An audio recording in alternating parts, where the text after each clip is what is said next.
This video was brought to you by the wonderful people on screen here who support me over at Patreon. If you want to support this channel and what I do, then please check the link in the description or the link at the end of the video. Alrighty, with all the NIFB stuff that I've been dealing with lately, I figure I might as well take a bit of a break and do something new. Transgenderism, the newest civil rights battle of our time. A decade ago, few people could even tell you what the word transgender meant. Today, expressing the wrong opinion on the issue can cost you your business, or job, or both. How did I manage to avoid Prager U for a year and a half?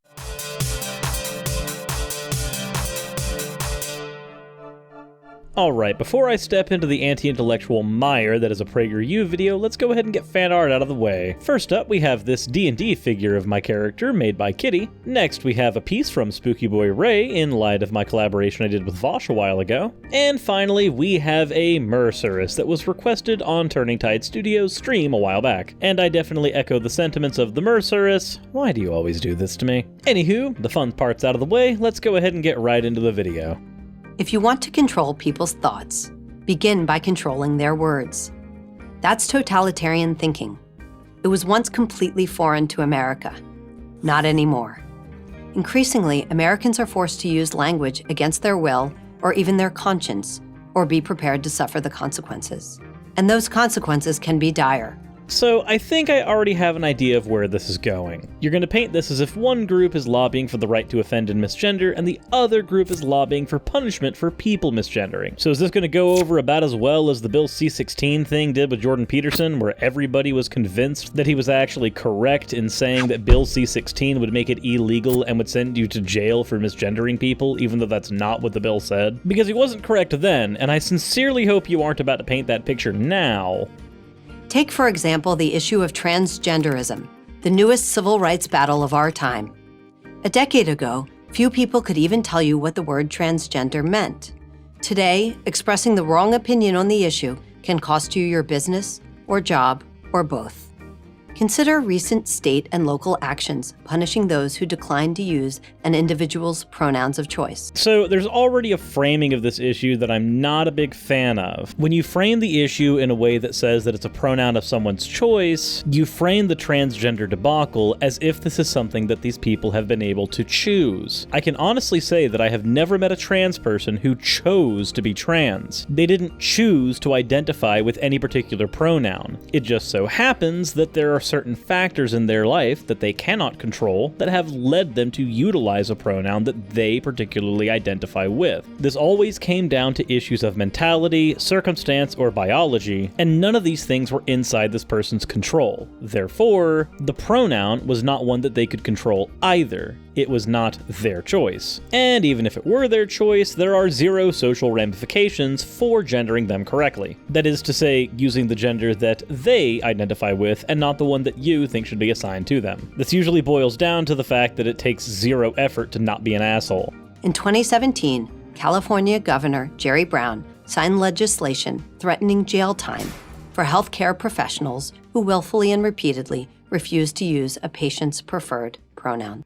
Well, let's ignore for a second the argument that would obviously come up here that a doctor repeatedly would constitute a type of harm being done to their patient. We're going to shelve that for a moment to actually look at the implications of the legislation that was used. Unsurprisingly, groups like Breitbart were constantly writing on the issue saying that it was a violation of free speech, which makes sense considering that an organization that would be willing to hire Ben Shapiro as a writer would do something like that. Now, there are violations of this bill that can, on limited circumstances, end in jail or a $1,000 fine, but let's lay out what those circumstances actually are.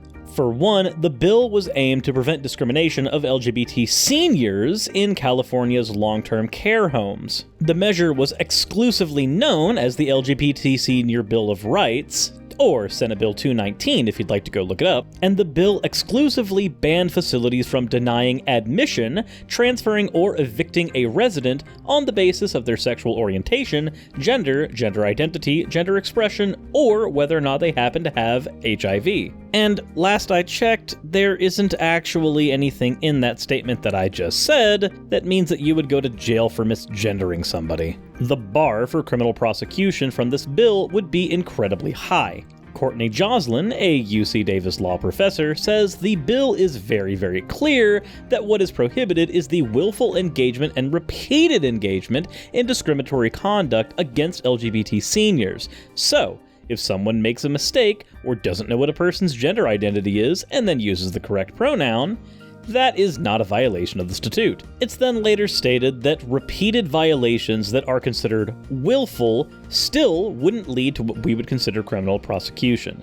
Criminal charges can only follow if these violations reached levels that would cause death or serious harm, and this is in accordance with the state's already existing penalty structure for health and safety code violations at any of its various long-term care centers. So what about this bill is going to send people to jail for simply misgendering? I do recognize that the Prager U video did at least say that it was repeated, but the bill itself states that even these repeated attempts still wouldn't lead to criminal prosecution unless, of course, there was a risk of death or injury. Last I checked, there was nothing wrong with instituting legislation that is aimed at protecting the physically and mentally vulnerable. So after dismantling that part, let's go ahead and carry on. Under guidelines issued in 2015 by New York City's Commission on Human Rights, employers, landlords, and business owners who intentionally use the wrong pronoun with transgender workers and tenants face potential fines of as much as $250,000.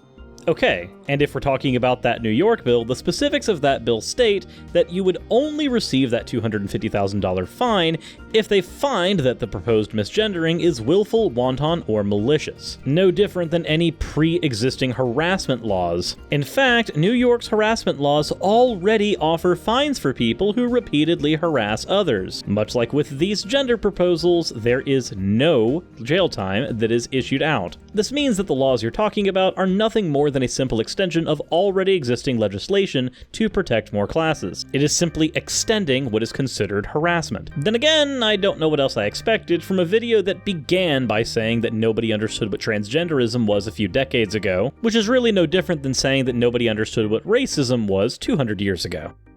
That's a steep price for saying he instead of she instead of he, or even he or she instead of they. And you're right, that is a steep price. It's a good thing that that's not what the legislation says. Also, you yourself stated that it was the repeated misgendering that would be the issue, which means that it would fall in line with what we consider harassment. Based on that, your bait and switch that you're trying to do right now, where you say that it's just the simple misgendering and not the repeated version, which would be harassing, stinks of disingenuousness. Oh, but continue on. I'm sure you're going to be increasingly more honest as the video goes. What about the vast majority of citizens who hold the biology-based view that chromosomes determine your sex, male or female? Except we don't use chromosomes for determining sex, and in fact, if we did use chromosomes primarily for determining sex, then we would have much more than two sexes to deal with, considering that we have XX, XY, XXX, Klinefelters, etc. There are so many variations based on chromosomes alone that it's antithetical to your thesis to try to bring it up here in this argument. If you want to use something that's actually a binary in sex, then go ahead and talk about gametes. Gametic sex does have a binary, but chromosomal does not. And in any case, regardless of your opinions on sex, we're not talking about sex right now. We're actually talking about gender. And gender is sociologically based. If you don't believe me, take a look at me. Would you consider me a man? Not based on the cartoon avatar, but based on what you see in real life whenever I'm on my live streams. Have you ever once seen my gametes? Have you ever even once seen my chromosomes? The only thing you've been able to do is see my phenotypical expression. And so your way of communicating with me socially is based on that phenotypical expression. One of the 5 things we use in determining sex. This is why when you are referring to me, you would probably be referring to my gender, which is male, because that is the thing that you are going to see and it has sociological implications. Anybody who tries to say that they determine somebody else's gender by whether or not they have ovaries or a penis has never actually seen that other person's ovaries or penis, so they have to make a sociological call, not a biological one. This is what we mean when we say that gender is socially constructed. Also, I will be providing an academic source on that. That'll be in the description, as well as the articles that I used when dealing with their legislation mishaps.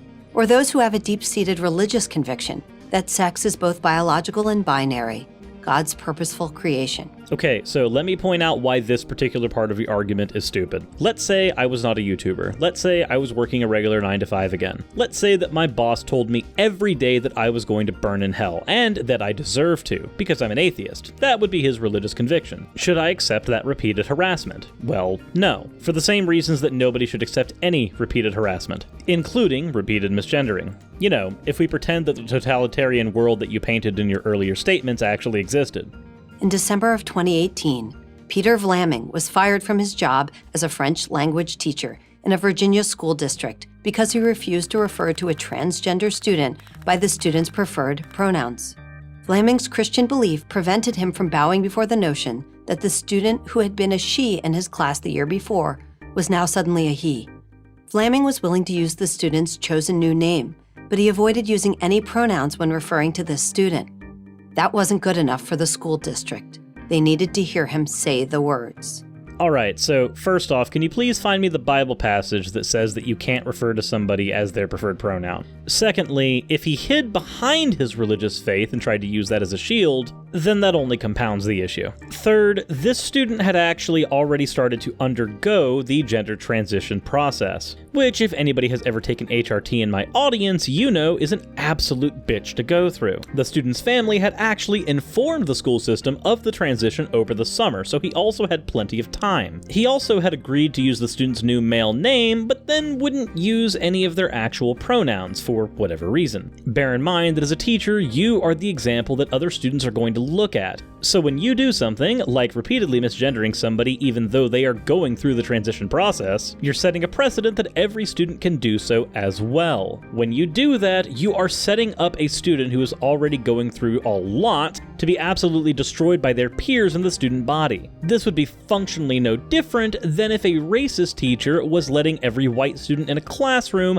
constantly single out the black student because they were black. That's the type of discrimination that can lead to a hostile learning environment. The suicide rate for GSRM individuals is already high enough, and you don't need to do anything to make that metric any worse. And if you're going to frame this argument in terms of a person's conscience, which is something that he did, then I would like to paint for you a strange world where adding to a suicide metric for a disparaged minority is somehow the lesser of two evils when the other evil is your verbal convenience. It may be inconvenient for you to use the right pronouns when dealing with somebody, but that is the lesser of two evils when dealing with the idea of depersoning someone. Because if someone is trans and you refer to them with an incorrect pronoun repeatedly and you do it in a way that can be deemed as harassing, then all you're doing is trying to verbally strip them of their identity. This is why I've decided to refer to people who will not use somebody's preferred pronouns as Tim, regardless of if their name is actually Tim. And when they get frustrated that I'm not using their proper name, I can then respond that, oh, now you understand why it's a problem. You don't have to be religious to believe that one person can never be a they. The Supreme Court has clearly decided that compelled speech is not free speech. Yes, but this is not an instance of trying to compel speech. This is an instance of trying to curtail harassment. Moreover, let me go ahead and run a thought experiment by you if you think that they cannot be singular. Is there anything about this particular sentence that bothers you? Oh yeah, they left their wallet over there. No. That's because they has been used as a singular pronoun for a long time. Let's run another sentence by you. Do you hear anything wrong with the sentence? They wanted fries with that. This is a sentence that works with an individual and it works with a group. It works both ways, and this is the gloriousness of the English language. Words can have double meanings. Words can also be antonyms. Hell, if I say the word can, depending on the context, that word itself can have at least 5. So which one of us is actually trying to police speech here? The ones who are trying to curtail harassment, or the ones who are trying to tell me that they can never be used singularly? In West Virginia State Board of Education versus Barnett, the Supreme Court upheld the student's right to refuse to salute an American flag. Justice Robert Jackson wrote, "If there is any fixed star in our constitutional constellation, it is that no official, high or petty, can prescribe what shall be orthodox in politics, religion, or other matters of opinion." And, Jackson went on to say, the state can't force people to say things they don't believe. But this is precisely what's happening. Except, again, no, it's not. In every single instance that you have brought up, the only thing that has been curtailed is repeated harassment. This is something that if the harasser did or didn't do, it wouldn't change anything about their day. but the person being harassed, i.e. the person being misgendered in each instance, this is someone whose day would be affected by this, and affected quite negatively. Do you see the difference here? People are forced to refer to others as they or co or thon. Yes, those are now considered pronouns. What might otherwise be a courtesy now has criminal consequences. In most contexts, I would have no problem addressing others in any manner they chose, and I'm sure most Americans feel the same. You'd think that, but you're sitting here making this video right now. But the Constitution's protection of free speech neither begins nor ends with good manners. It extends all the way from rudeness to meekness, protecting those who hurl insults and those who would prefer to say nothing at all. Correct, which is why each of the bills that you have mentioned has nothing to do with free speech. It has to do with stopping one individual from harassing another by repeatedly harming them verbally. Also, classically, free speech has never extended to private institutions. Were I to be employed by a company right now and drop the F-bomb in front of a customer, an employer may be keen to drop me. This is, as a private institution, their right. A public institution, like the halls of academia, would actually be able to do much the same thing for the same reasons. So in reality, nothing has functionally changed here. All we've done is added a few more things to the protected classes. Yet Prager U is here to be the bastion of alarmist rhetoric.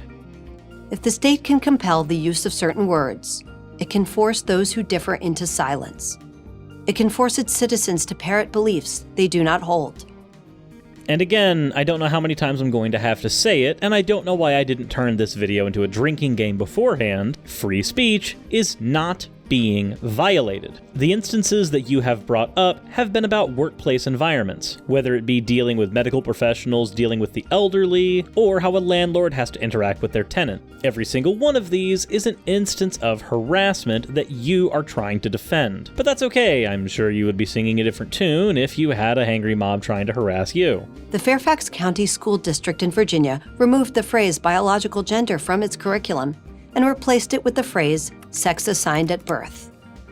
This is how the left legislates away the concept of biological sex.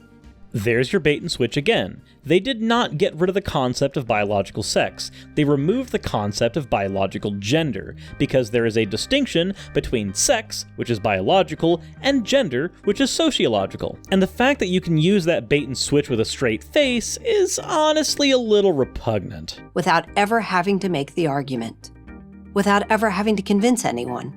Except the argument's already been made. Sociologists deal with gender, and biologists deal with sex. This is already well accepted in the halls of academia. Those same halls that you're talking about right now. The only person who hasn't caught up with the program is you. Probably because you don't read. I'm kidding, you probably do read. They're trying to make sex assigned at birth as trivial and malleable as name assigned at birth, as if some doctor arbitrarily chose for you on the day you were born.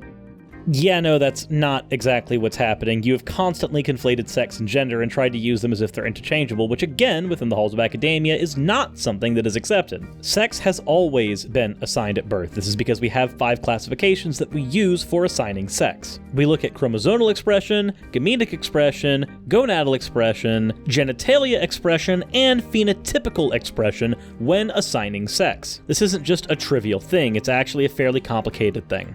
To the extent that the transgender movement seeks to promote compassion for those who struggle with their biological sex, we should be grateful for it. To the extent that it seeks to use government power to regulate our perspectives, commanding that we ignore biology and common sense, we should resist it. Common sense is practically the single weakest argument you can use for anything, because common sense is incredibly relative. It was once common sense that the Earth was flat. It was once common sense that witches should be burned at the stake. It was once common sense to have repeated instances of incest in a family line in order to keep the blood pure. An appeal to common sense, as antiquated as it will be in 50 years, is effectively an appeal to antiquity, which, if you didn't know, is another one of those really pesky informal fallacies. This is no small issue. The Constitution guarantees freedom of speech so that political issues can be worked out in the public square. But the activist left doesn't want that conversation to occur. They want to force the adoption of their conclusions before the argument even begins. Yeah, this is because people's identities aren't exactly up for argument, and again, within the halls of academia, this is already pretty much understood. Biologists understand that when they're dealing with sex, they are dealing with biological traits, and sociologists understand that when they're dealing with gender, they are dealing with sociological traits, and their conclusions are meted out as a result. It's the same reason that we don't debate flat Earth in school. The conclusions were reached long ago. And again, there is nothing, absolutely nothing about any of the bills that you presented that would lead to an inability to discuss gender in a public forum. Maybe I should have addressed the fact that you committed a non sequitur first. Compelled speech is the tactic they've chosen. It's unconstitutional, it's undemocratic, and it's wrong. If gender activists prevail, we may be left with a world we neither recognize nor like very much. A world in which minority groups can't get harassed by oppressors? Oh no, how horrifying. Because that's the logical conclusion of the legislation that you yourself chose to put in your video, which means we would functionally be living in the exact same world we have today. We won't be able to communicate our displeasure.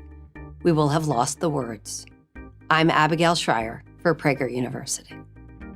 Except you won't have lost the words. The words will always be there if you want to be a bigot. This is honestly an incredibly simple issue. When you look at the bills that this person actually showed, we find that their argument is sitting on a bundle of straw. And that's not exactly a foundation that I would want to build an argument on myself. I'm honestly unsure of what video I want to tackle tomorrow. I've been doing a lot of LGBTQ/GSRM related content due to the fact that it's Pride Month, but I don't really know what I want to tackle tomorrow. So if you guys can leave me a video suggestion in the comments section, that would be great. I really don't know what else there is to say about this particular video, aside from the fact that Prager U managed to misrepresent an entire situation so tacitly that I find it very hard to apply the principle of charity here and assume that this was an honest mistake. But who knows? The links that I used will be in the description as always, and I hope you guys enjoyed the video. I want to send a special thank you to all of my new and existing patrons who have been supporting this channel in every way, and to all of you awesome individuals who've been dropping super chats during my live streams. You guys are quite literally responsible for the air I breathe, because you basically pay for my power bill, and that's where I get my air conditioning from. And before you guys get to lampoon me for the horrible joke, insert in a video tagline here.